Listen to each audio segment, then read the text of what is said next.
Jika teknologi kita semakin canggih, kenapa bangunan zaman sekarang hanya bertahan puluhan tahun? Sementara bangunan Romawi kuno yang dibangun 2000 tahun lalu masih berdiri hingga hari ini. Selamat datang di channel Pintar Tapi Seru, di mana fakta dan sejarah saling menyapa. Batu Romawi dikenal sebagai opus caementicium. Campuran sederhananya kapur tohor, air, dan abu vulkanik yang disebut pozzolana. Agregat seperti batu pecah atau bata hancur ditambahkan untuk memperkuat massa beton. Campuran ini membentuk reaksi kimia yang unik, menciptakan struktur mineral yang sangat tahan lama. Berbeda dengan semen Portland yang digunakan pada beton modern, batu Romawi menjadi lebih kuat seiring waktu, terutama saat terkena air. Pozzolana yang digunakan oleh bangsa Romawi diambil dari kawasan Campania di Italia Selatan, khususnya sekitar Teluk Napoli. Daerah ini berada di bawah bayang-bayang Gunung Vesuvius, gunung berapi yang terkenal karena letusan dahsyatnya yang menguburkan kota Pompei dan Herculaneum pada tahun 79 Masehi. Nama Pozzolana sendiri berasal dari kota kuno Pozzoli yang dulunya bernama Puteoli. Di sanalah terdapat cadangan abu vulkanik yang sangat kaya akan silika dan alumina. Abu vulkanik dari daerah ini memiliki karakteristik yang sangat reaktif secara kimia dan berperan penting dalam menghasilkan beton Romawi yang sangat luar biasa tangguh. Hubungannya dengan Pompei, letusan Gunung Vesuvius tidak hanya menjadi bencana arkeologis, tetapi juga memperluas ketersediaan material pozzolana dalam jumlah besar di wilayah sekitarnya. Setelah letusan, banyak kawasan di sekitar Napoli dan Pompei tertutupi oleh lapisan abu yang justru sangat cocok untuk keperluan konstruksi. Beberapa contoh bangunan kuno paling terkenal diantaranya adalah Pantheon di Roma. Dibangun sekitar tahun 125 Masehi di masa Kaisar Hadrian. Dengan kubahnya berdiameter 43,3 meter, masih menjadikannya kubah beton tanpa rangka besi terbesar di dunia. Bagian atas kubah menggunakan batu apung yang membuatnya lebih ringan. Beton diubah komposisinya tergantung tinggi bangunan. Ini teknik arsitektur yang canggih bahkan untuk standar modern. Lalu ada Colosseum yang dibangun untuk hiburan rakyat yang dapat menampung sekitar 50.000 penonton. Dibangun oleh Kaisar Vespasian dan diselesaikan oleh putranya Titus pada tahun 72-80 Masehi. Struktur bawah tanah Colosseum menggunakan beton masif berbasis pozzolana yang tetap utuh hingga sekarang. Dan ada juga Bath of Caracalla, pusat tempat pemandian air panas. Dibangun pada tahun 216 Masehi oleh Kaisar Caracalla.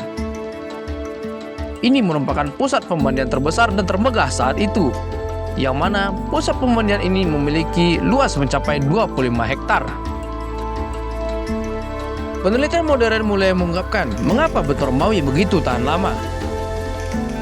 Salah satu temuan utama datang dari studi Marie de Jackson, peneliti geologi dari Universitas of Utah. Ia menganalisis sampel beton laut dari pelabuhan Romawi. Ia menemukan bahwa mineral seperti altobermorit dan philipsite terbentuk dalam beton Romawi akibat interaksi jangka panjang dengan air laut. Mineral-mineral ini tidak ditemukan dalam beton modern karena prosesnya yang begitu berbeda. Tobermorit memiliki struktur kristal yang memperkuat beton dari dalam, mengisi pori-pori dan mencegah retakan berkembang.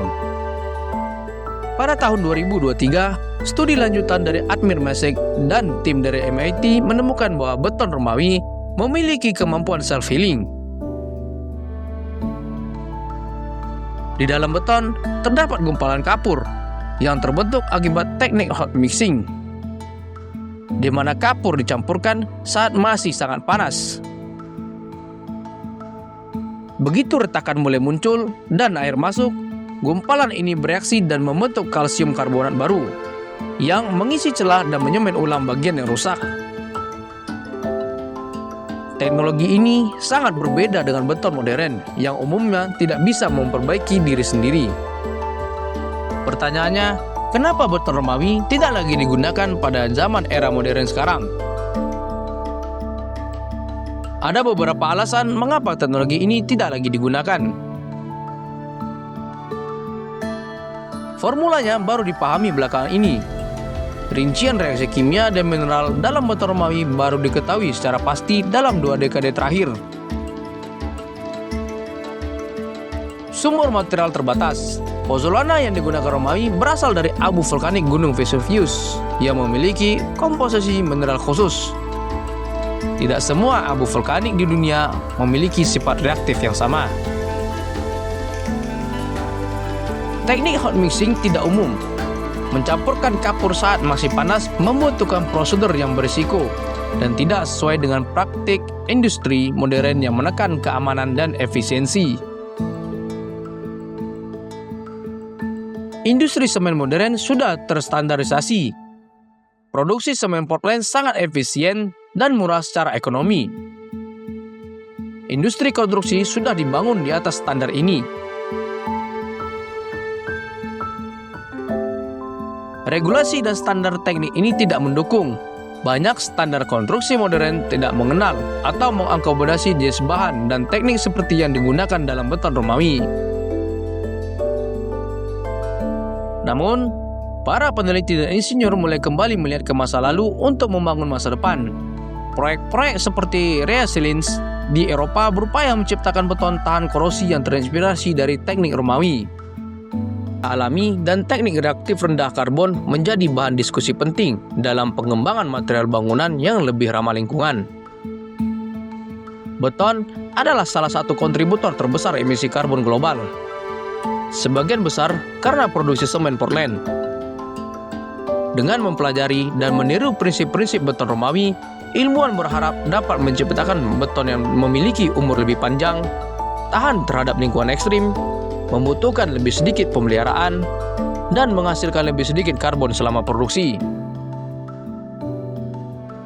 Beton Romawi bukanlah sekadar artefak masa lalu, melainkan bukti konkret bahwa sains material kuno bisa lebih unggul dari teknologi modern dalam beberapa aspek. Dengan pendekatan ilmiah yang tepat, kita bisa mengintegrasikan prinsip-prinsip lama ini ke dalam praktek konstruksi masa kini. Teknologi yang sempat dilupakan ini kini kembali menjadi sorotan. Dan siapa tahu, dalam beberapa dekade ke depan, kota-kota masa depan akan dibangun menggunakan filosofi material yang sama seperti yang digunakan oleh para insinyur Romawi 2 milenium lalu. Karena kadang masa depan tidak selalu datang dari inovasi baru, tetapi dari memahami dan menghargai pengetahuan yang pernah hilang.